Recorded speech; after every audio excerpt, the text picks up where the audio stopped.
when your high school principal is in your house and insisting that you eat birthday cake on your birthday.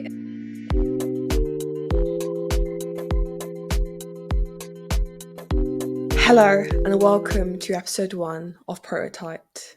Today we are joined by Ananya Jan, a 23-year-old CEO and co-founder of Full Circle. She's revolutionizing the way we approach loneliness and mental health by creating a platform for Gen Z at Full Circle and has been backed by the top VCs in Silicon Valley. Ananya co-founded Full Circle with Ankit Kadaha, who previously built India's first successful pod under Elon Musk's SpaceX Hyperloop challenge. Ananya grew up in India and began to push boundaries at a young age, and she's been recognized by the President of India for her first patent. In addition to this, Full Circle has also been awarded by the royal family in the UK with the Princess Diana Award. And Ananya has been featured on Forbes, BBC, and Yahoo News for her work in creating disruptive technologies for loneliness and mental health. Ananya's inspiring story of creative thinking, adapting, and surviving life's challenges has been featured on TED. Join us as we learn about Ananya's journey to create a new approach to loneliness and mental health, and how her unique way of problem solving has changed the world. Thank you. Hope you enjoy the episode. So, for the first question, let's just jump straight into it. So I've seen your work, I've seen what the amazing things you've been doing at Full Circle, and I think it's just quite inspiring. And just for our guests and for our viewers, could you just tell us briefly what Full Circle does? Before I go into that, this is Mabel's first ever video podcast, and we have been trying to troubleshoot a bunch of issues, and I am so proud of her. And you had better keep this in the podcast, Mabel, because I think you will look back at this and be like, "My God, this was such a vibe." Um, Yeah. so keep it. I think I started off just like you did, so I understand the pains of starting something. I started Full Circle because I really struggled as a student in university. I struggled with my mental health quite a bit. Specifically, I think as an Indian immigrant in the US, I came to the US to study engineering, and I really struggled with loneliness and my mental health. And I think I hopped around quite a bit in the system, in the US system for mental health, and then also trying to solve my own problems as an immigrant. Um, and things got so bad for me that by my second year of engineering, I had no hair on my head.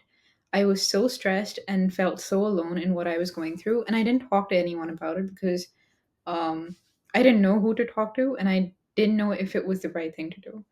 And so things got so bad for me that I had no hair on my head, literally zero hair on my head. I was completely bald at 19 years old. It was an eye opening experience. I knew something really needed to change.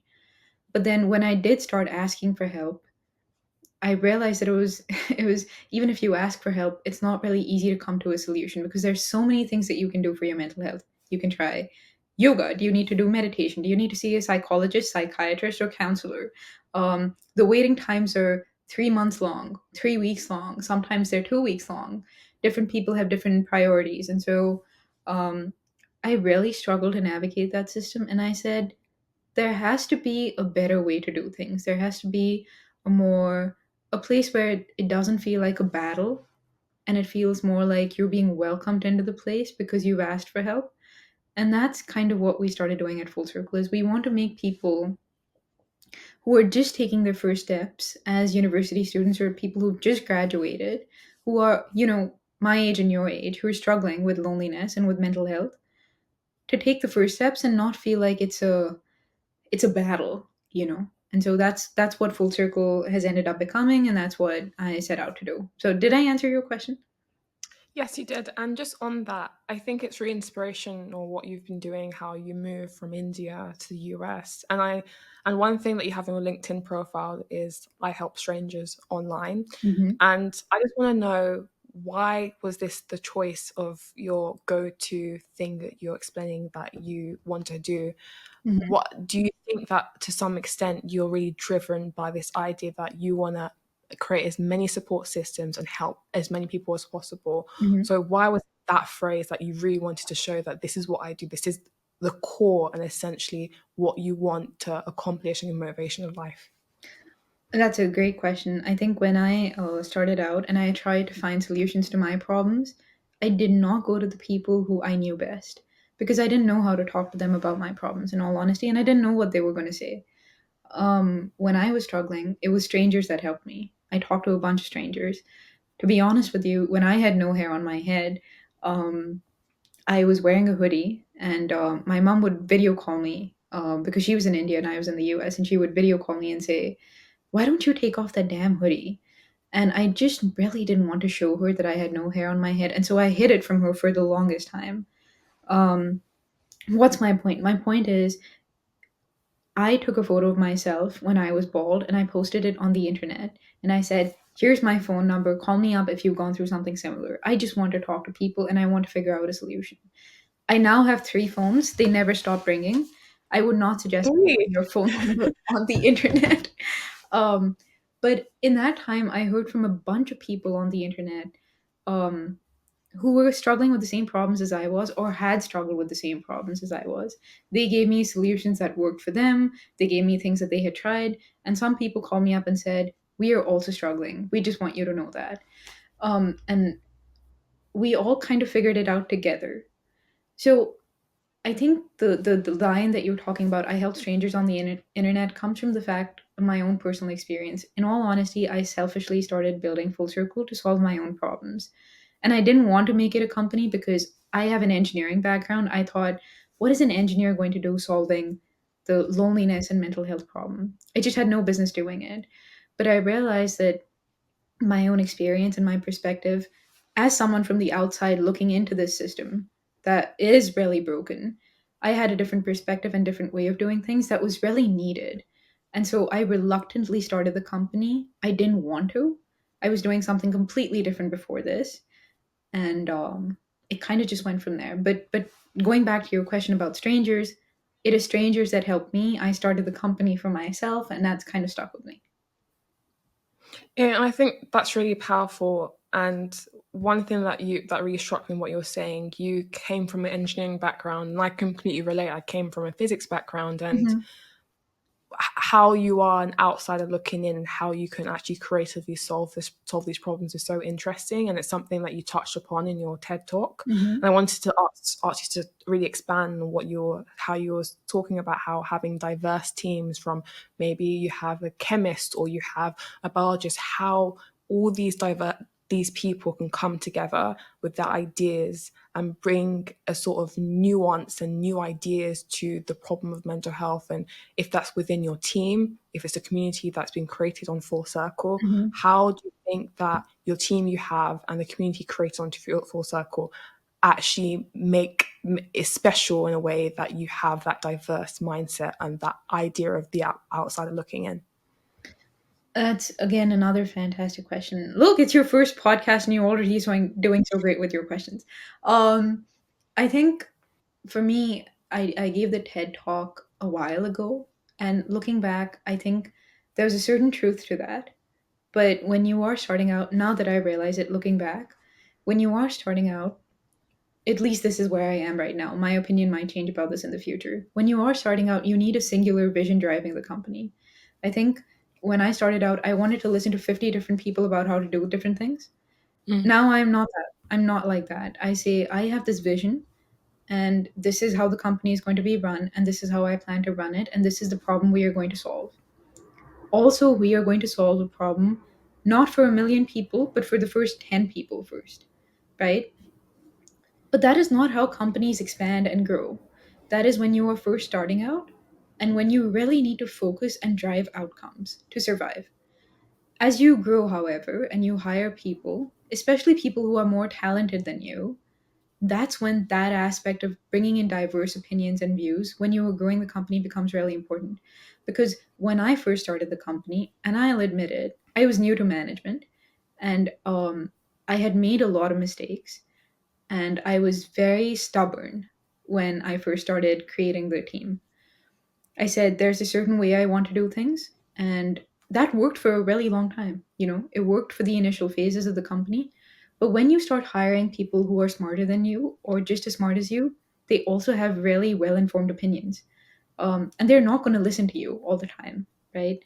And so that's when the diverse opinions come into play, because you cannot build a company for just one niche, right? When you are building for solving a problem for lots of different people, you have to take lots of opinions in consideration. That's one thing. That's internal team diversity and how I think about that. But when it comes to diverse backgrounds, like getting someone from an engineering background to solve something like a loneliness problem, or getting someone from a physics background to solve the podcast problem, I think it just creates intellectual diversity. And that's just as important as cultural diversity, because if you try and solve a problem in the way that it's been solved for the past 100 years, 50 years, you're not going to make a massive change. And this company was not built for the basis of like, let's make an incremental change to the way therapy systems work in the US today. It was made with my vision, which was I want to dramatically change how people feel and behave when they have a problem. I want them to feel safe and that they have a trusted place to go to. And that was not going to happen if we just made an incremental change. So when you are trying to make world changing, dramatically, completely different um, solutions to a very traditional problem that a lot of people face, you cannot do that with one kind of person in your company. You cannot do that with all engineers. You cannot do that with all psychology majors. You cannot do that with all physics majors. You have to have intellectual diversity if you want to solve a really complex problem in a really unique way. Did I answer your question? Yeah, you did, and that's really perfect. And it kind of leads me on to my next question, just about if you could really explain what sort of technology that Full Circle leverages. I think it was really interesting how when you first go on the Full Circle page, you have the ask for help and the lend help, and it's almost like the red pill and the blue pill and the Matrix. I kind of see it like that, and it's like you, as soon as you take the pill, you're in a community. You're like, whoa, oh my gosh! And I think it kind of like the whole idea of, oh, you're in a matrix and you're going to help each other to get to a unified goal is really what's interesting. And I want to know, like, why do you think using technology to tackle the mental health problem makes is the best decision and makes a difference? I know that currently Full Circle, you have software, and also you're looking into developing your hardware within within the community. So how do you think technology really leverages leverages and solves the problem of mental health? She really came with the questions. Mabel. I think this podcast is going to be a massive success because I think you're really good at asking questions, especially follow on questions. But to go back to your question, um, I will say we are not a technology driven company. We use technology to help people feel and navigate a system that's really complex, but we are not by our DNA a tech heavy company. When I say tech heavy company, I mean we are not in the deep science space. There's a reason for that, even though I have an engineering background and I love all things science and engineering. Mental health, loneliness are human problems.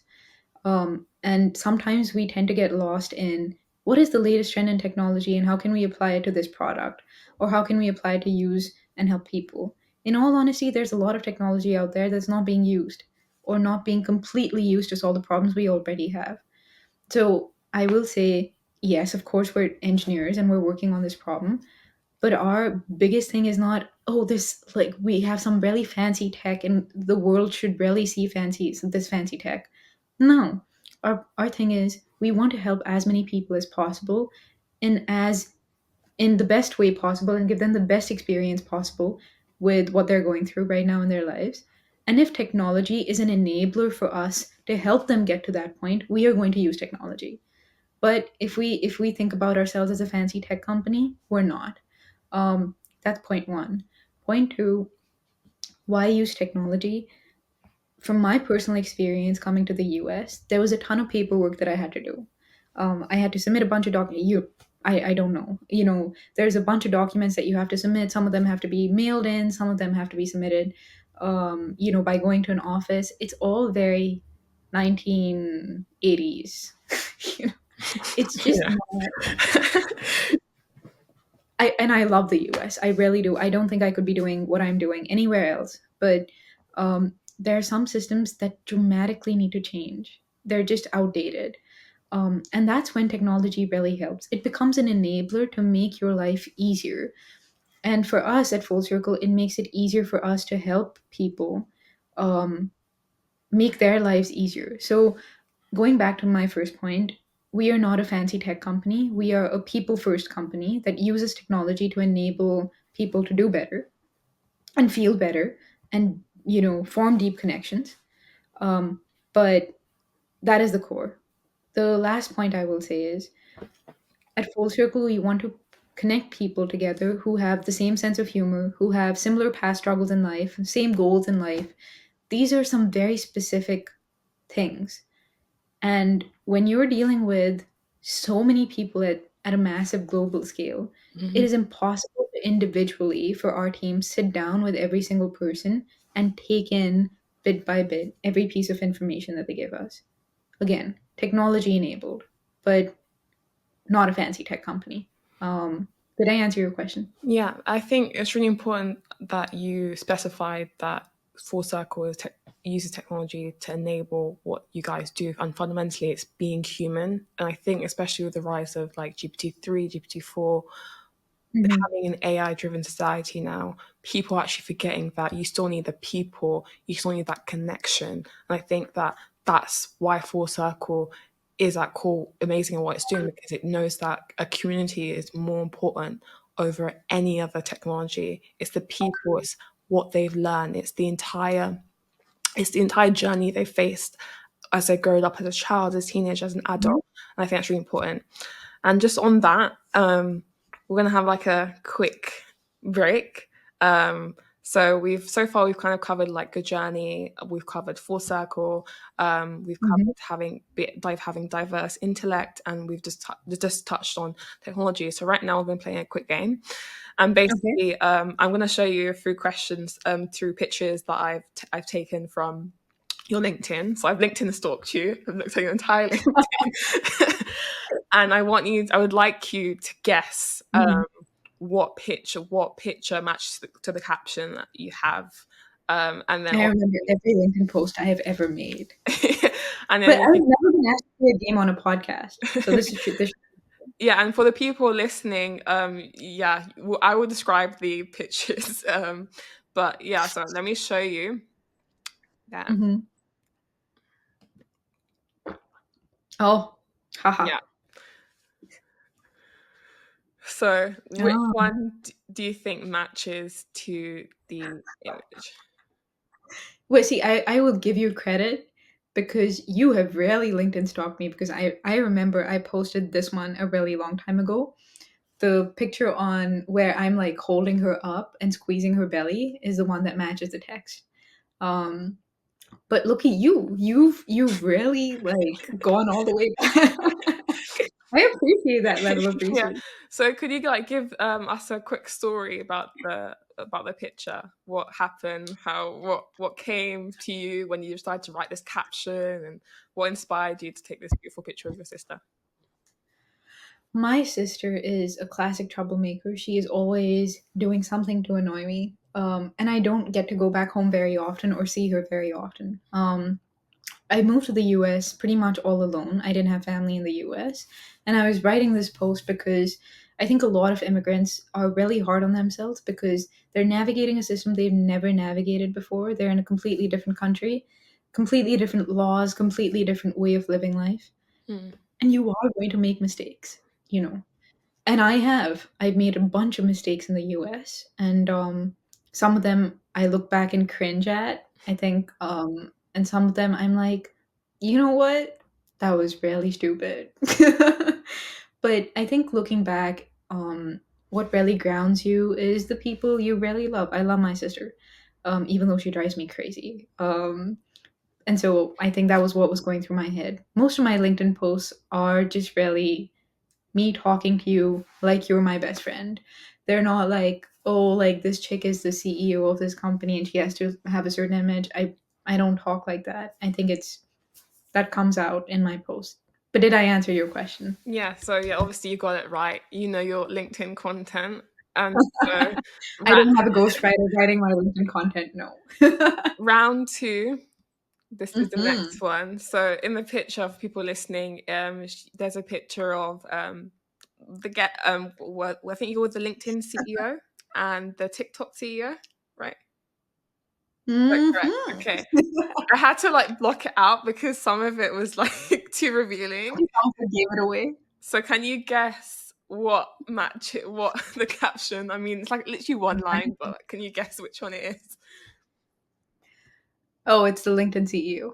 Yeah, correct. So explain, how did you get to meet the LinkedIn CEO? Mm. Brian is fantastic. He was very easy to talk to, and so is Shao. I think Brian. I met. I don't remember where I met him. I think when you live in San Francisco, you kind of run into people. Uh, I don't really remember. Where did I meet Brian? Just met You know, him maybe walking, I'll be strolling down the honest with streets of you. San Francisco, just casually. I do not roam around the streets of SF with that. But I don't really remember where I met him. You know, Mabel, I'll be honest with you, and maybe this is a problem. I think I live life so fast and I'm in so many different places so often, it becomes really hard to keep track. Um, I have no idea where I met him.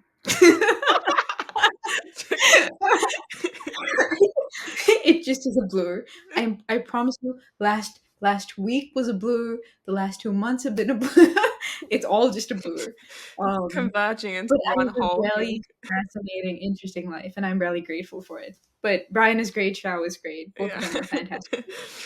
Okay, so I think that now that the game is over, let's go back into the questions. So the one thing I like to ask you, I'm very curious. Um, I found out that you fast for a period of time, I think from Friday night to Sunday morning, if I'm correct. Mhm. And it's just really interesting because I know how important rituals are and commitments and Mhm. making being consistent.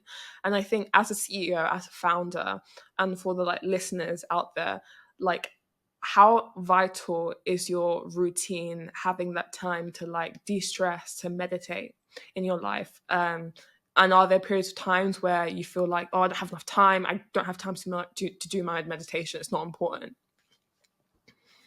She rarely stalked me. She's gone all the way back and read all that. My God, I really appreciate you. Yes, I do fast every Saturday. I used to go from Friday night to Sunday morning, but my life is sped up so much that now I'm doing it Saturday morning at dawn to Saturday night at dusk. I might go back to the Friday to Sunday in the summer because it becomes easier for me to do that stretch in the summer, but in the winter it becomes really hard. Um, I don't really understand the question. Are you asking me why I do it, Yeah. or what is the question? Just Why more do I like do it? how important is it in your day-to-day life, and if you do you feel like if you never did it, it affects like how you conduct your work, how you make decisions as a CEO? Absolutely. I think when I lost all my hair, I was moving at like supersonic speed in life. It was just one thing after the next, after the next, after, and there was no reflection. There was no time to sit down because I didn't want to make time to sit down. I was like, I have been given this golden opportunity as this Indian kid to be in this fantastic, amazing country. I want to make the most of it, and I want to do it now. I want it all now, now, now. Um, and that doesn't work because eventually your body gives up. And mine did. I lost all my hair. Mm. And so I think after that whole very dramatic, very unnecessary set of events, I was like, something needs to change. And fasting was one of them. I think I started fasting after I lost my hair, and I have not skipped a single fast ever, other than the one that fell on my birthday this year. My Saturday fast fell on Feb 4, which happened to be a Saturday, and my high school principal, who was on my birthday, I went back to India for my birthday. She was on there, and she was like, you must eat your birthday cake. And it's very hard when your high school principal is in your house and insisting that you eat birthday cake on your birthday. And so that's the only one fast that I have ever missed. Other than that, if I was traveling, if I was sick, I have always maintained my Saturday fast. And I think it does one or two things. The first one is it deliberately slows me down in the week when, if I had just not kept the fast, it is impossible for me to operate at the level I do during a Saturday when I'm fasting. It saps my energy and it's like, you're not going to get any food. You're going to have to sit down. You're going to have to sit down and you're going to have to think about what happened this past week. If you made any mistakes, if you're making some mistakes right now in your life, if you were doing the right things, if you were making progress on things that really matter, like your family. Um, I think when you don't have constraints are beautiful. Let me just put it this way. When you have a constraint that you have to fast every Saturday and you have a limited amount of energy, it really helps you focus on the things that are most important to you. Because I don't have the energy to do it all on a Saturday, I really start to like think about what I really want to do on a Saturday. For example, if there are some friends that I avoid calling on a Saturday, I know I need to get like some distance from those friends in the future. So it really just helps reprioritize things in my head. So I think it helps me slow down. And I think the second thing it does, it helps me reprioritize things. Did I answer your question? Yeah, yeah, that makes sense. I think it's important because, as you were saying before, your life is kind of a blur. If you don't have those period of times where you actually take a breath and actually relax, I think it's like it's those things where when you're holding in your breath, you're like, and then you want to release. I think that is your release basically, and I think it's really important Very. that you've highlighted that. And I think it's so easy to glamorize the life of an entrepreneur, glamorize the life of a Mhm. CEO, a founder, and people forget that when you're moving too fast, sometimes fast momentum isn't great. Sometimes you actually need to slow down Yeah, and then pick everything back up again. And I think absolutely. that leads me on to my final question that I'm Mm. asking you. Um, Role models are really important, and I hope with this episode that I inspire people like us, Mhm. people of color, and people who are trying to make their way into the startup world, entrepreneur world. And I know that one of your role models, if I'm correct, is Liz Murray, I think. Uh-huh. Yeah, Yes. and I'm just wondering, um, having these great role models that you've seen as a teen, and I think there's maybe a movie or documentary on her. Um, Mhm. do you think that having someone to look up to has drastically changed your approach to full circle or your approach to life? Like when you see your role model do amazing things and inspire you, how much does that fulfill you, and how vital it was it in your whole journey into creating full circle? Wow. I am surprised you know the people because I think I that was such a long time ago that I posted about this. But um how vital is it having someone else who looks like me or has a similar background been in my journey? Liz, who is one of my role models. She was homeless and she went to Harvard, and she was my role model in high school. Then I think my role model was Nadia, who was this Olympic gymnast who scored the first perfect 10. She's also an immigrant to the US. Um, but notice how none of these people are in technology or CEOs, or I don't think they're my they look particularly like me. So, but they are all women. That's the common thread. So I think I don't know. I think I do think it's significantly easier when you see someone who looks like you, who has the same background as you, do some really fantastic things. So I really appreciate you doing the podcast and bringing out people of color, women of color, with these podcasts. I don't know if I've listed or come across a role model like that. Maybe that is needed. Um, Maybe it's you.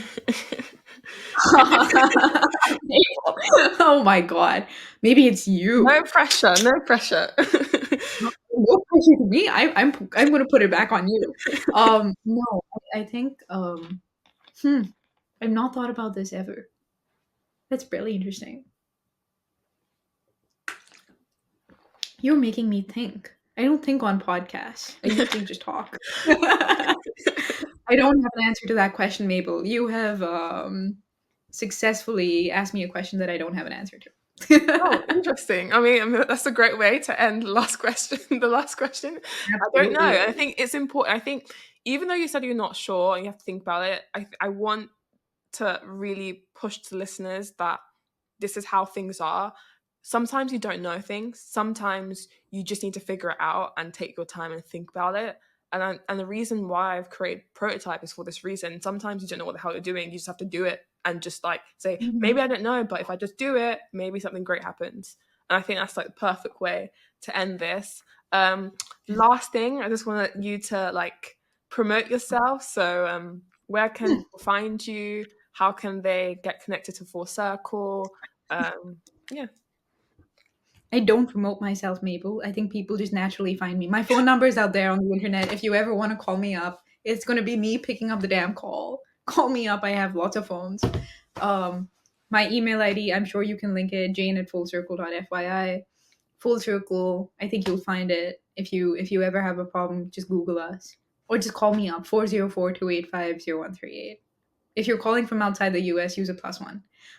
But call me I just imagine someone pick up the phone right now and calling.